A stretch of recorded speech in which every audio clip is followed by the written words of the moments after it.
Bien, pues entonces fíjate cómo acá ya le puse Select Zacatecas, México, Zacatecas.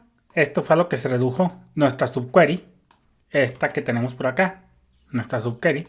Acá me faltó ponerle ahí se lo pones tú. Y dice result set final. Acuérdate que el result set parcial, nosotros simulamos que solamente había estos registros en todas las tablas fuente involucradas. Este fue nuestro primer result set parcial, número 1. Luego, el result set parcial 2, pues fue después de procesar el where. Y el result set final, ya el último, pues es después de procesar todas las cláusulas SQL. Aquí la consulta a manos pidió el name, el country code y una columna calculada que también se puede ver con una subquery correlacionada. Entonces, pues fíjate que cuando yo te digo columnas calculadas, como yo te dije, hago referencia a subqueries o columnas calculadas. Entonces acá, pues Zacatecas fue el resultado de esta subquery.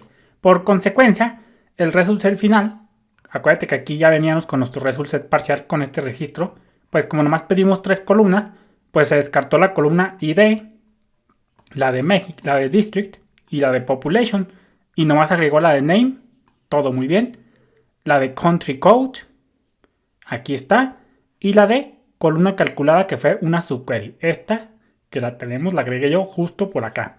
Entonces nuestro result set va a ser name, country code y Zacatecas, con el valor Zacatecas, México, Zacatecas.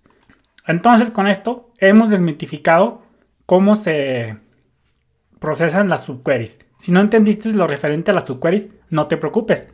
Lo interesante aquí era que entendieras que incluso las subqueries y las columnas calculadas, como lo quieras ver, incluso se procesan a nivel de registro. Vemos como acá teníamos una subquery tanto en el where como en el select, y sus dependencias era con las queries más externas. En este caso tenía una dependencia con la query más externa, city-id, porque city era la tabla que tenía afuera y city-s era la de la subquery. Entonces, pues tenía una dependencia con las queries más externas, en este caso con la tabla city en la columna id. Y entonces, pues por lo tanto, pues como ya vimos acá, dice, por tanto, ¿cuánto vale CityID? ¿A qué se resuelve CityID?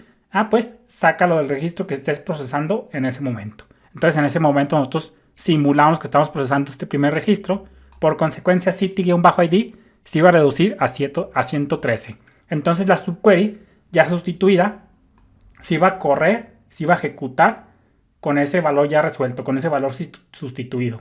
Aquí, 113 fue el resultado de City .id, una vez resuelto, sacado el registro que esté escaneando en ese momento. Entonces, eso es lo que ya es la subquery. Y la subquery no es más que una query normal. Una subquery no es más que una query normal, no más que encerrada entre paréntesis. Ya la subquery se va a correr con el mismo orden que ya vimos. Primero el where y luego el select, que son las cláusulas que hemos visto hasta ahora. Entonces, pues primero aquí se va a hacer el proceso recursivo, como ya te dije. Para el where, pues va a escanear todos los registros y luego ya pues va a ir procesando, va escaneando todos los registros y luego va a aplicar también la select a nivel de registro, etc. Entonces, una subquery no es más que una query normal, no más que entre paréntesis, y se va a procesar igual, como lo hemos visto por acá. Fíjate, por ejemplo, acá voy a abrir mis diagramitas.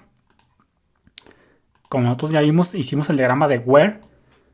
Hicimos el diagrama de where detrás de las escenas. Aquí esta consulta, cuando hicimos el where detrás de las escenas, fíjate cómo era una consulta normalita. Era una consulta que era select, from, where y todo lo demás. Vimos cómo se procesaba y esto era una query normal.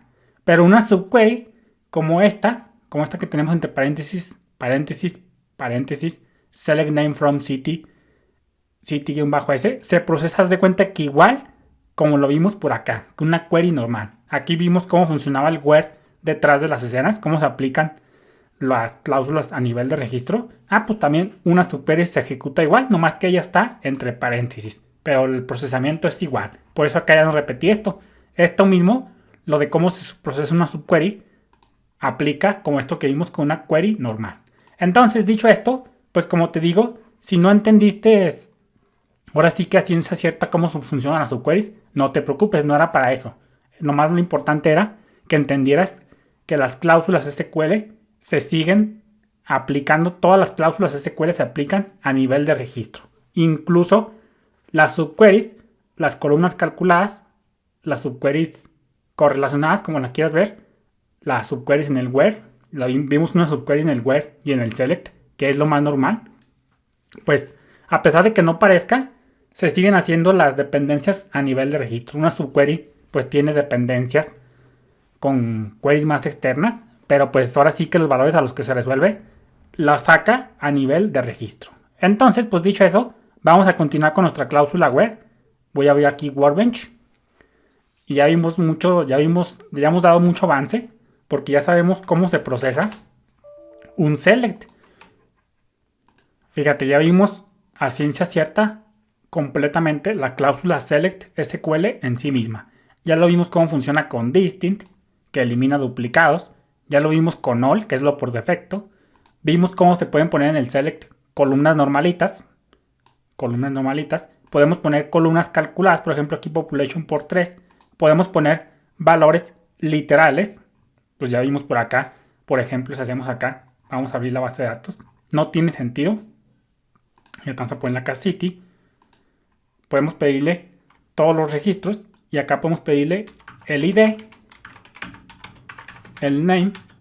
Y acá podemos ponerle, por ejemplo, 1 as columna. Guardamos, recargamos. Y fíjate cómo sigue funcionando. Entonces ya vimos cómo en el select podemos ponerle todas las columnas con el asterisco, que es lo que hace por defecto. Fíjate, ya lo vimos con todas las columnas. Vimos cómo ponerle en este punto, cómo ponerle ciertas columnas, que es lo más normal. Vimos cómo agregarle columnas calculadas, que también la voy a copiar. La vamos a poner justo por acá. Ahí hay una columna calculada. Ahí lo tenemos, le podemos poner un alias. Ahí lo tenemos. Ya vimos cómo hacer una subquery correlacionada por acá. Fíjate, ahí lo tenemos. Y ahí está funcionando. Vimos también, como ya te dije, vimos también acá, ¿qué más nos pasa? El as, también sabemos cómo poner alias. Si queremos espacios en el alias, pues basta con ponerlo entre comillas. Alias con espacio. Tan pronto como tú quieras espacios en tus alias, que no es lo más normal, de hecho yo casi nunca pongo espacios, pues le pones comillas, porque si lo pones así no va a funcionar. Si quieres espacios en tus alias, envuélvelos entre comillas y va a funcionar. ¿Qué más vimos también? El all, el distinct, una columna calculada, columnas normales, columnas, en este caso más bien funciones incorporadas, así que vamos a poner acá espacio. Esto no tiene sentido, pero sin embargo se pone. Vamos a concatenarle Daniel con un espacio, un webtd. Acá ponemos esto, cerramos y ponemos acá una comita. Ponemos acá esto y ahí está. Pues fíjate, todo es como podemos poner. Ya vimos todo lo referente a, y todo esto lo puedes mezclar. Como ya vimos acá, puedes ponerle columnas válidas, etcétera. Entonces pues ya vimos todo lo referente a la cláusula select. Lo de la cláusula where también ya lo vimos. Ya vimos operadores de comparación. Casi todos son muy fáciles de entender. Vimos ya operadores lógicos. Vemos cómo poner subqueries. Vimos cómo poner subqueries en el where. Vimos cómo poner, en este caso en el where, también columnas calculadas, por decirlo de una manera. Por acá, population, y todo muy bien. Entonces ya hemos visto un panorama general del where y del select. Ya en el próximo video vamos a continuar. Saludos.